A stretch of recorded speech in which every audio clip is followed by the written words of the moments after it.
How much do you really want to know about me?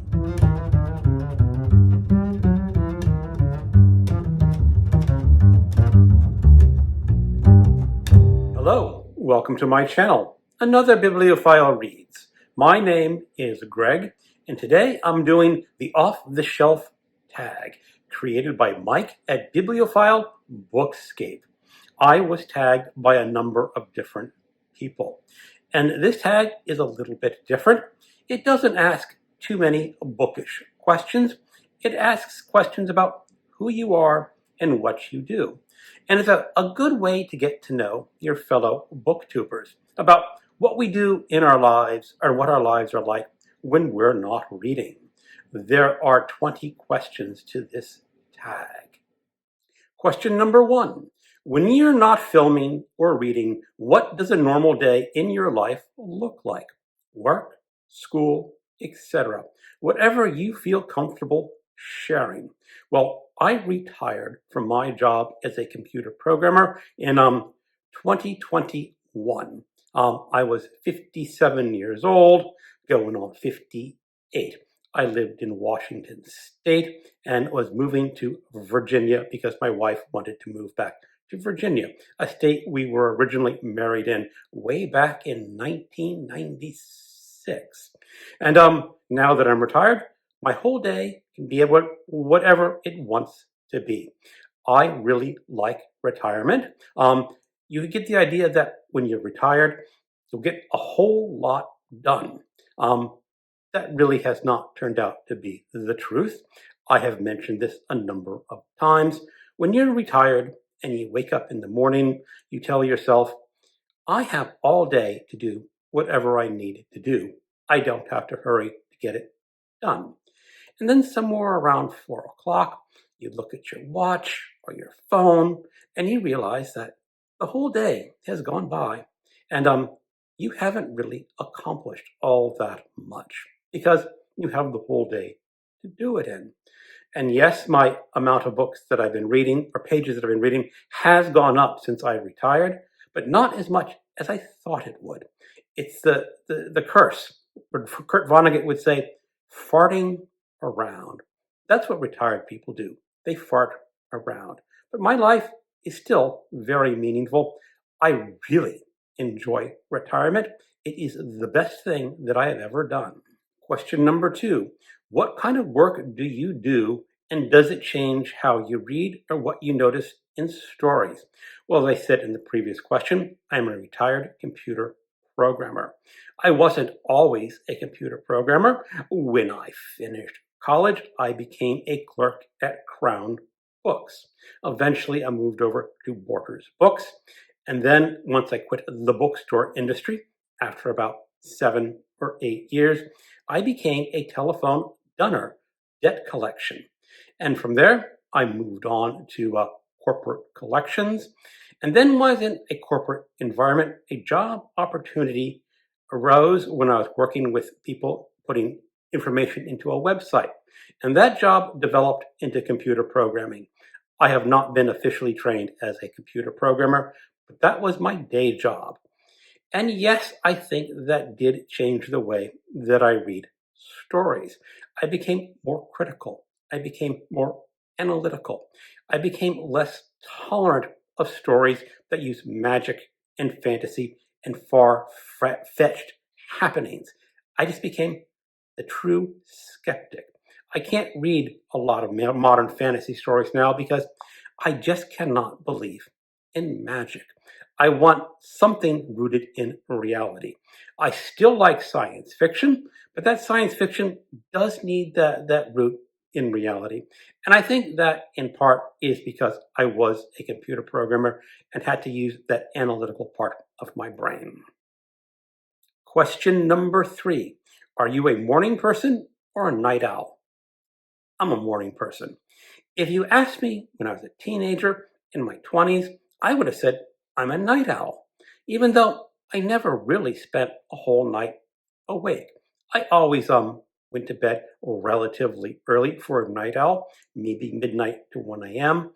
But as I grew up and started the working life, I decided that I liked to show up at work early, because if you show up at work early, depending on your job, you can leave early. You get to avoid a lot of major traffic depending on which part of the country you live in. And now I still get up early, even though I'm retired. I have a living alarm clock. That living alarm clock is named Bella. She is a fluffy cat, and somewhere between 5 a.m. and 7 a.m., she decides that she wants her breakfast. And she gets on the bed and she seeks out my hands.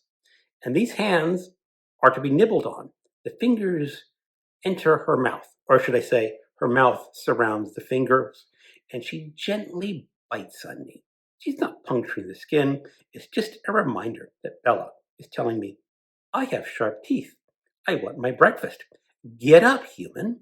So I really cannot sleep much past 7 a.m. because Bella makes sure that I'm awake and giving her breakfast.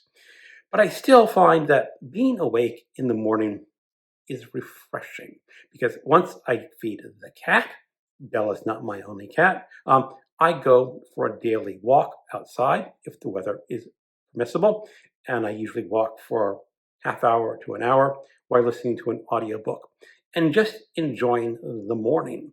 So yes, I think I am now a morning person. I've probably always been a morning person. Question number 4. Do you recharge by being alone or talking to people? Definitely by being alone. I like being alone. Um, Talking to people is interesting. It has its advantages, but I can't talk to people for an excessive amount of time. I need my alone time. I'm sure a lot of people doing this video have mentioned the Myers-Briggs test. That's just a personality test that rates where you are on a number of scales. My Myers-Briggs type is INTP. That means introverted, uh, intuitive, thinking, perceptive. The most famous INTP person in history was probably Albert Einstein. Now, just because I share the type with Einstein does not mean that I'm as intelligent as Einstein. Nowhere near. But that's just a way that you work with the world. It is interesting. I wouldn't hold too much to the Myers-Briggs personality type, but it is interesting. I have no idea why I'm telling you this. Question number 5. What drains you more? Too much socializing or too much isolation? Too much socializing. If I'm around people for an hour or two, I've had enough. I need to go off and be by myself because socializing is just something that does not come naturally to me. I don't talk a lot, even when I'm in a social situation, unless I'm in a group of close friends. So definitely, too much socializing drains me. Question number 6. What's something that you enjoy that has nothing to do with reading? Well, I've already mentioned that I like to go on walks every morning, although that does have a little bit to do with reading because I'm always listening to an audiobook when I'm walking. When I was younger, before I got married, I used to go to a lot of music concerts. Well, maybe not a lot, but I subscribed to the National Symphony Orchestra in Washington, D.C. I got to see about 8 music concerts per year, and I always loved going out to those music concerts. I was single, I went alone, but I enjoyed the music, just being in the Kennedy Center, and it will always be just the Kennedy Center. I love listening to music, and I had a large music CD selection of mostly classical music, and I like to listen to the music when I was at home. Classical music, I think, is best listened to live rather than on the CD, but I still did like listening to my CD collection. But as I grew older, I discovered audiobooks, and audiobooks took over from music. I also like to go to the theater. I was a subscriber to the Shakespeare Theater, also in Washington, D.C., and I saw like 6 plays per year, and I loved going out to the theater. But when I got married, my wife wasn't as fond of theater as I was, so I dropped the theater. I had dropped the music by then, and that's about it. I don't watch a lot of movies, mostly because movies made after 1983 or so really don't interest me. Something happened to the movie industry around that time that just made movies yawners. They're dull. I will occasionally watch an older movie because I still enjoy them, but not as much. Watching a movie at home on your home screen or TV isn't as enjoyable as going out to a movie theater. When I was younger in high school, I saw a lot of these old movies going to downtown Washington, D.C. There was this theater that played movies like Eraserhead and Zardoz. It was usually a double feature. You paid $5 to get in, and you could stay in that movie theater all day long. So you watch these movies with some bums. That's okay. The bums never bothered me. But watching movies at home it was never as enticing as going to the theater. So those are really all the things that I used to like doing, but I don't do that much anymore. Question number 7. Do you like planning things ahead of time or figuring things out as you go? I like to plan things out. I do not like to figure things out as I'm on the go. That really sort of bunges me not having a plan. When I was in my late 40s, I was thinking about getting a motorcycle license because I said, wouldn't it be fun to ride a motorcycle out in the country? And I was talking to one of my fellow coworkers who said, oh, yeah, the best thing I like is getting on my motorcycle with no direction, no plans, and just riding in the country. And right away, I decided, you know, I might not like riding that motorcycle all that much because I always want to have a destination. I always want to know how far away that destination is and approximately how long it will take me to get there. So I like planning a lot. Question number 8. Do you like working alone or alongside others? I like working alone. When I was a computer programmer, I did a lot of my programming totally alone. Occasionally, you had to work on projects with other people.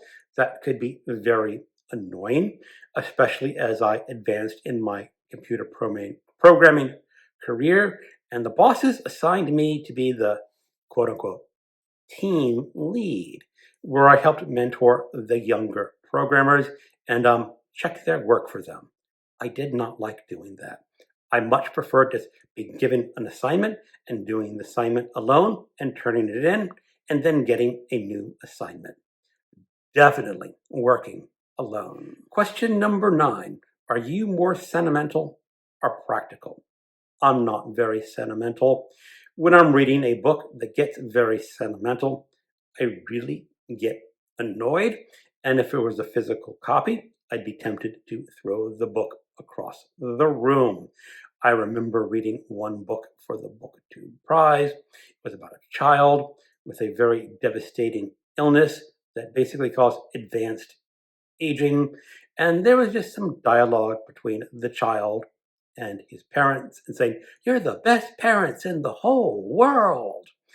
And I was just going, get rid of the sentimentality. Just tell your story. Be practical. I'm definitely practical. Question number 10. What kind of pace do you prefer in life? Busy, steady, or slow? I like the slow pace. There's no reason to hurry around and be fast. Take your time, enjoy your life, enjoy your time. Everything can be done in its time at a slow pace.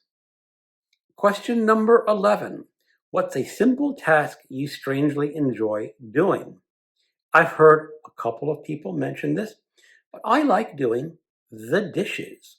If you're doing the dishes, you could put on your headphones and listen to an audiobook. Dishes are really a mindless task, or nearly mindless. Sometimes you have to think ahead of how to fit all those dirty dishes into the dishwasher, but it's not that bad. And you can listen to your audiobook. And if it's a good audiobook, you may be a little slower at doing the dishes than you need to be because you're enjoying your audiobook. That's kind of weird, I suppose. Question number 12. Are you naturally early, on time, or late? I'm early. Being late absolutely bunges me. I can't fathom how some people can be tolerating being late. I mean, sometimes it's really necessary, like a doctor's appointment. You really can't be late to a doctor's appointment because that doctor is going to move on to another patient and reschedule you. And I just find comfort and ease being somewhere early. Now, my wife is one of those people who likes to be somewhere just on time. If she has a 5 o'clock appointment, she says, I'm too early if it's 5 or 4:58. I want to be there at 4:59, just on time, walking in exactly when you need to be. But me, I like being early. Question 13. What motivates you more, curiosity or responsibility? I'm not sure that I can actually pick one of those two. I'm mentally very curious. I like learning new things, but I like learning them in a practical and rational way, in a responsible way. I remember a colleague from an old job who was into geocaching. And geocaching is essentially someone gives you some GPS coordinates and you go find an item somewhere, maybe in town, maybe in the woods, but you go out and find it. You explore. And I was thinking about doing that, and I had it on my phone, and I saw that some item was hidden on some sort of property. It was business property. I'm sure it was not illegal to go onto this business property, but I'm saying, is it the responsible thing to trespass, to go there uninvited? So I dropped that geocaching very quick because I don't want to explore in areas that I'm not explicitly invited in. I guess that's being responsible, or maybe that's being timid. But I'm still curious and I'm still responsible at the same time. I like making sure in responsibility that everything that needs to be done is done before moving on to something else. So, really, I'm not sure how I can answer that question. Question number 14. What do you tend to overthink? What helps you feel grounded? I think routine helps me feel grounded. As I said, I'm a planner. I like knowing what is going to happen, when it is going to happen, and possibilities if it goes wrong. What could be different? So maybe I overthink my planning of the days too much just to make sure that everything is in order. Question number 15. What is something you always notice when entering a room? I am not an observant person at all. If there's a dog in the room, if there's a cat in the room, I'll probably gravitate to the dog and the cat because I'd rather say hello to a dog, say hello to the cat, than talk to the people in the room. So I guess when I'm entering a room, the first thing I'll notice, are there animals in the room? Question number 16. What kind of humor do you naturally use? For me, I think I'm very dry and understated. When I like humor outside of myself, I like dark black humor. Question number 17. Do you usually multitask or single task? I think for the most part, I'm a single task sort of person. Relating this back to books is I like reading one book at a time with one audiobook. If I'm reading multiple books or listening to multiple audiobooks, I get a little sponged, a little confused. I like to start one book, finish it, then go on. Now, I have a very good friend who likes to read multiple books at a time. But that does not work for me. And when I was working, I like to finish one project at a time. Now, of course, when you're working very frequently, you were given multiple projects that you had to work on bit by bit during the day. But I definitely preferred the single task to the multitasking. Question number 18. What's your default reaction to free time? Plan or relax? My days are sort of planned and sort of relaxed. Usually when I get up in the morning, I know that if it's such and such a date, I have to make a video and then read some books, take care of my pets, or do some other chores in my life. So I'm not sure if that's really a reaction to free time. It's just what happens. Question number 19. Are you comfortable with silence around other people? Absolutely. I am an introvert. My wife is an introvert, and we can be in the same house, in the same room for over an hour or two and not say a word to each other because we don't need to talk. There is no immediate need to say something. Now, when we were taking care of my wife's mother and she was living with us, her mother was definitely an extrovert and she was gab, gab, gab, gab, gab, gab, gab all day long. If she was in a room with another person, she felt that you had to be talking. It does not matter if it's not a meaningful conversation, but two people in a room had to be gabbing, gabbing, gabbing, gabbing.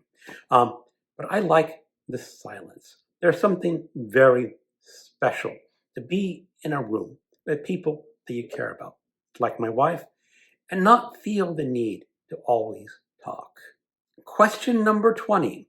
Do you usually remember conversations or impressions? I don't remember much. I am very unobservant, as I mentioned in a previous question, and I don't take a lot back. I guess I remember conversations more than impressions. Two examples. My wife and I like to go visit B&Bs, and she would talk about these B&Bs sometimes and say, "Oh, this B&B was this in this room," and she's talking about what she saw in the room or what the B&B was like, and I don't recall the room at all. I don't take in impressions.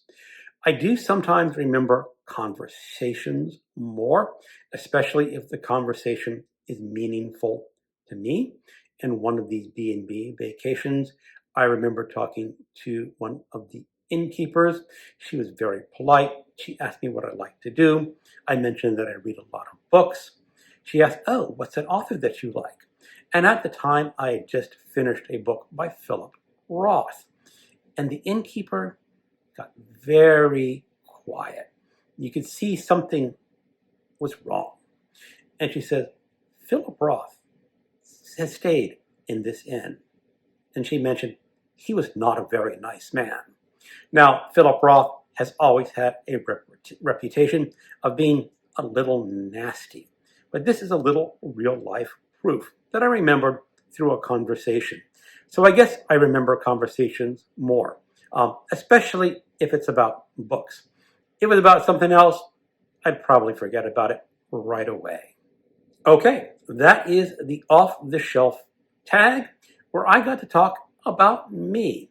I hope some people have finished through the end. I am not going to tag anyone specifically for this video because most of the people I know have already been tagged by this video from someone else. But if you're watching this and you feel like you want to talk about yourself, just go ahead and do this tag. Thank you for watching and keep on reading.